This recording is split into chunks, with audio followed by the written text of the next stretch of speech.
হরে কৃষ্ণ বন্ধুরা, তোমরা কেমন আছো? আশা করছি তোমরাও ভালো আছো এবং তোমাদের পাখিগুলো খুবই ভালো আছে। আজকের একটা আহ, খুবই গুরুত্বপূর্ণ কিন্তু আহ, পাখিদের ট্রিটমেন্ট রিলেটেড ভিডিও নয় এটা।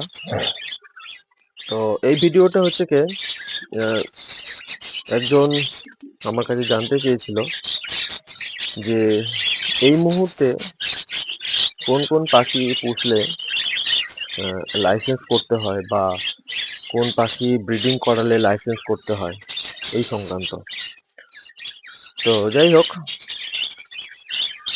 প্রথমে বলি, পাখি হচ্ছে কি, এই যে বিষয়বস্তুটা আছে এটা বেশ কিছুদিন আগে এটা একটা সমস্যার সৃষ্টি হয়েছিল, বেশ কিছু বছর বলবো। তো সেখানে মূলত যেটা হয়েছিল সেটা হচ্ছে কি, একটা আহ, উম, মানে কথা চারিদিকে প্রচলন হয়ে গেছিল যে বিদেশি পাখি পোষা যাবে না।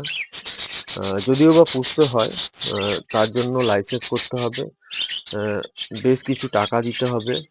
যেমন ধরো 50,000 1 লাখ টাকা এরকম দিতে হবে। তারপরে প্রত্যেক 6 মাস অন্তর কি 1 বছর অন্তর লাইসেন্স রিনিউ করতে হবে। লাইসেন্স রিনিউ করার সময়ও প্রচুর টাকা দিতে হবে। তো এরকম একটা বিভ্রান্তিমূলক একটা খবর মার্কেটে কিন্তু রটে গিয়েছিল। তো সেই জায়গা থেকে অনেকের মনে কোশ্চেন জাগে যে আমরা সামান্য বদ্রি পাখি, ফিঞ্চ পাখি এগুলো পালন করছি, তার জন্য এত টাকা দিতে হবে। যেখানে আমি 10 জোড়া হয়তো বদ্রি পাখি আছে, 10 জোড়া বদ্রি পাখির দাম আমি 300 টাকা করে জোড়া ধরলে 3 × 10 = 30, 3,000 টাকা, সেখানে আমার 50,000 টাকা দিয়ে লাইসেন্স করতে হবে। এটা কি সম্ভব? তো যাই হোক, সেই বিষয়বস্তুটা অনেকদিন ধরে জলঘোলা হয়েছে। জলঘোলা হওয়ার পর যেটা হয়েছে সেটা এই মুহূর্তে কিন্তু সেরকম কোনো সমস্যা নেই। সবাই মিলে হচ্ছে পাখি পালন করছি, অসুবিধা কিছু নেই। তো যাই হোক, এখন যে পরিস্থিতি আছে সেই জায়গা থেকে একটা জিনিস তোমাদেরকে বলি। এই মুহূর্তে যেটা নিয়ম, সেই নিয়ম অনুসারে বদ্রি পাখি, ফিঞ্চ পাখি, লাভবার্ড পাখি, ককাটেল পাখি, এই যে পাখিগুলো আছে এই পাখিগুলো পালন করতে কোনো লাইসেন্স লাগে না। মানে ব্রিডিং করতে গেলে কোনো লাইসেন্স লাগে না, বা এদের জন্য কোনো লাইসেন্স করতে হয় না। এগুলো আমরা পালন করতে পারি, অসুবিধা কিছু নেই। কিন্তু যেগুলো মানে বড় পাখি আছে, বড় জাতের পাখি, যেমন কাকাতুয়া, ম্যাকাও, মানে grey parrot, African grey parrot, তারপরে অ্যামাজন প্যারট, তো এই রকম মানে জাতীয় যে পাখিগুলো আছে যেগুলো অনেকটাই বড় পাখি এবং এগুলো এই স্পিসিস বা এই প্রজাতিগুলো একটু রেয়ার। এরা মার্কেট মানে পৃথিবী থেকে আস্তে আস্তে মানে কি বলবো, বিলুপ্ত প্রায় বলা যেতে পারে। তো সেই জায়গা থেকে এই পাখিগুলোকে মানে খাঁচায় রেখে ব্রিডিং করাতে গেলে আহ, এদের জন্য পারমিশন লাগে এবং পারমিশন করতে হয়। তো এবারে একটা কথা বলি, এই যে পাখিগুলো আছে বদ্রিকা, ফিঞ্চ, এগুলো কেনা বেচা করতে গেলে তো মূলত এই পাখিগুলো তো আমরা মানে আমাদের বাড়ির কাছাকাছি কোথাও কেউ পাইকারি আছে তাদের কাছে আমরা বিক্রি করে দিই। তো আমাদের বেসিক্যালি কিছু লাগে না, কিন্তু কেনা বেচা করতে গেলে হিউজ পরিমাণে আহ, তাদের কিন্তু লাইসেন্স একটা লাগে। তো এখানে আমি বলি, যারা এক্সপোর্ট ইম্পোর্ট করে বা যারা প্রচুর পরিমাণে পাখি নিয়ে কোনো বড় হচ্ছে কি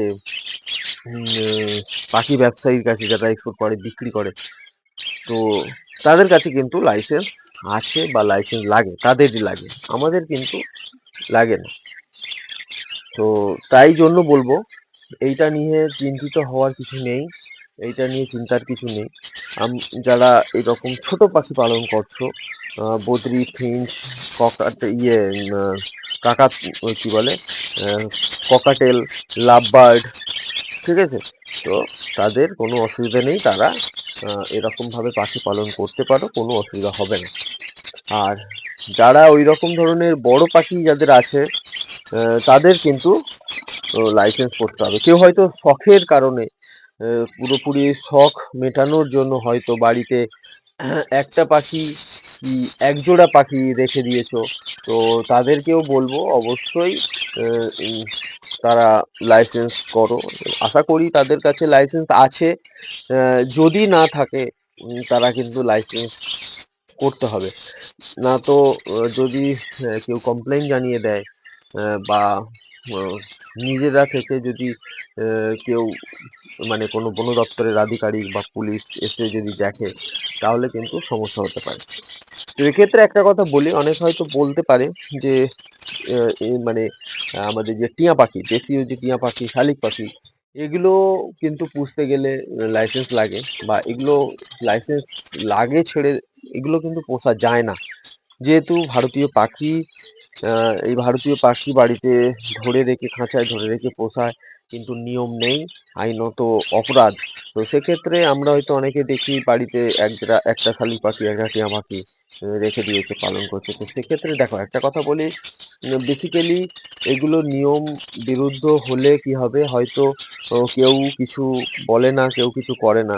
যেহেতু আমাদের দেশে সেই রকমভাবে আইন থাকলেও আইনের কঠোরতা নেই।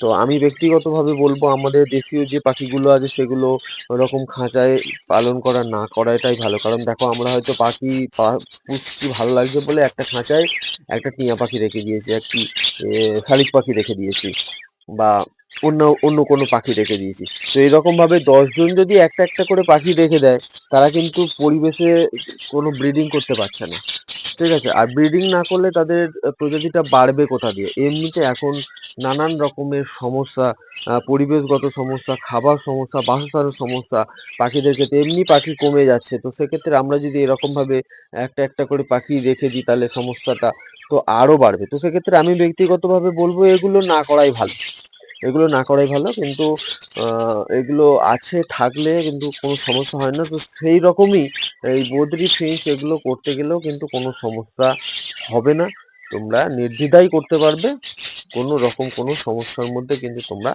পড়বে না। তো যাই হোক, আজকের এই ছোট্ট একটা ভিডিও, একটা ইনফরমেশান আমি তোমাদের সাথে শেয়ার করলাম। আশা করি এই ইনফরমেশান প্রায় প্রত্যেকেই জানো, আহ, তাদের অজানা কিছু নেই। কারণ এই নিয়ে, এই সংক্রান্ত ভিডিও এর আগে অনেকে বানিয়েছিল, যখন এই সমস্যা হয়েছিল তখন আশা করি তোমরা দেখে নিয়েছো। তো যাই হোক, আমার একজন সাবস্ক্রাইবার বন্ধু, সে আমাকে কমেন্ট করেছিল, কমেন্ট করে জানতে চেয়েছিল। তো অবশ্যই তার জন্য আমি এই ভিডিওটা করলাম, এবং অবশ্যই তোমাদের জন্য করলাম, যারা নতুন, যারা অনেকে আছো হয়তো জানো না, তাদের জন্য এটা আমি জানিয়ে দিলাম। তো যাই হোক, আশা করি তোমরা জানতে পেরেছো, বুঝতে পেরেছো। আর ভিডিওটা কেমন লাগলো, ভিডিওটা যদি ভালো লাগে অবশ্যই লাইক, শেয়ার করে আমার এই চ্যানেলকে সাবস্ক্রাইব করে রাখো তোমরা, কারণ এই পাখিদের সম্পর্কিত নানান রকমের ভিডিও কিন্তু আমি দিয়ে থাকি। তো যাই হোক, আজকের এইটুকু। আবার নেক্সট ভিডিওতে নেক্সট টপিক নিয়ে তোমার সাথে আলোচনা করতে আসবো।